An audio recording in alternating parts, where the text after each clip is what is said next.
It's not yet the end of watch for Dunnellon's Police Department. Residents filled a city meeting in Dunnellon tonight after the police chief announced a plan to transfer his entire department to the Marion County Sheriff's Office. TV 20's Lali Salachi tells us why the mayor says the department is not going anywhere.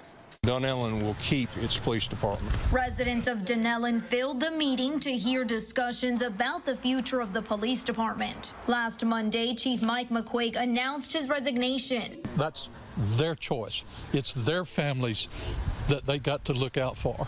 And I'm not making the decision for them. It's their decision. He said 10 of his officers will become Marion County Sheriff's deputies by July for better pay. MCSO Sheriff Billy Woods was also there. I am more than willing to accept each and every one of them. I'm willing to take all their employees. I've got vacancies and I can fill them.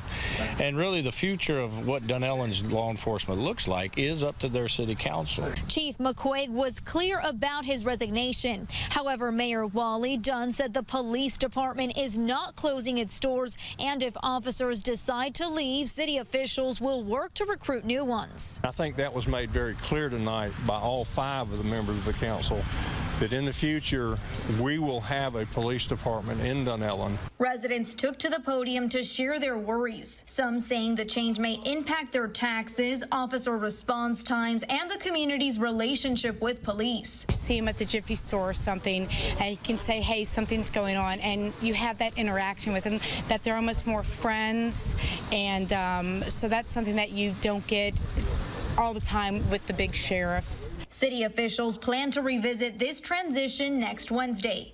Lali Salachi, TV 20 News.